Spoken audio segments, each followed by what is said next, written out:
Magandang araw po sa ating lahat mga kapapsi. Nagluluto po ako ng ulam namin sa tanghalian mga kapapsi. Adobong manok pero halo-halo to mga kapapsi. May paa, atay, balon-balunan, saka hita ng manok. Hinaluan ko lang ng isang pirasong hita mga kapapsi dahil yung anak ko gusto nila yung hita. Ayun, kumain ng paa ng manok.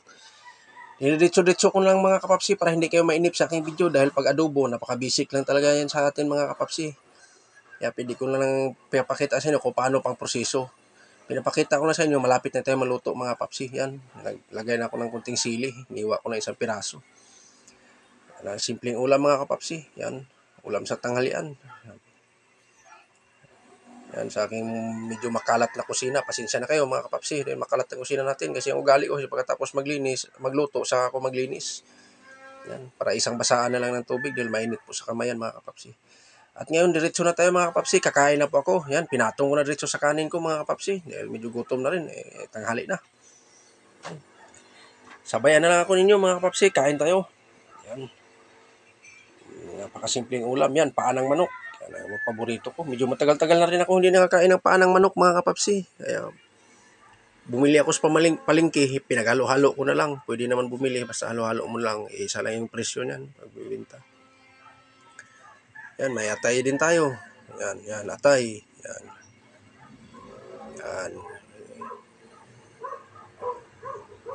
Yan. Adobo po yan.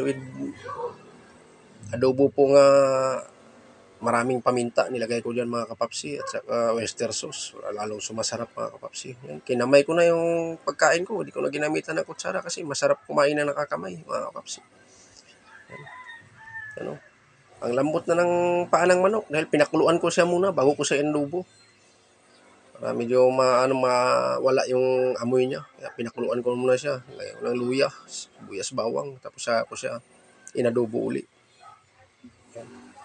Marami na akong upload yan mga kapapsi. Iba-iba lang yung luto.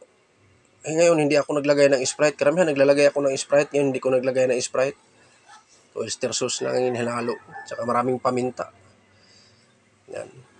Sibuyas. Yan, pangpalasan yan sa mga ganyang klaseng ulam.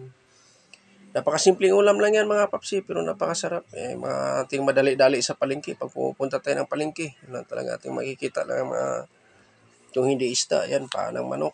Yan, manok. Yun. Baka mainip kayo. Diretso ko na pagluto. Hindi ko na pinapakita sa inyo. Yan. Sabayan na lang nyo ako mga kapapsi. Kain tayo. Ulam sa tanghalian. Mabilis ang subo na yan. Yan. Balon-balunan. Yan. Pinakapaborito ko. Kahit sa barbecue, balon-balunan. Pinaka-labis talaga sa akin. Yan. Pupunta ako na pag bumili ako ng manok. Pag may atay. Kasi magkakasama yan sila. Balon-balunan talaga.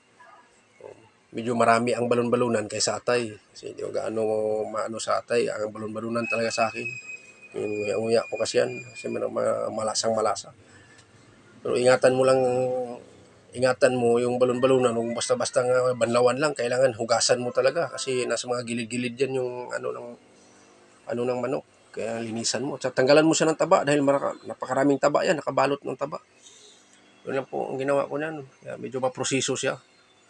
Pero at least, pag maluto, napakasarap naman.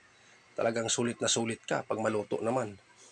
Balon-balunan. Kahit ihaw mo yan, napakasarap yan. Ang ginawa ko lang yan, adobo.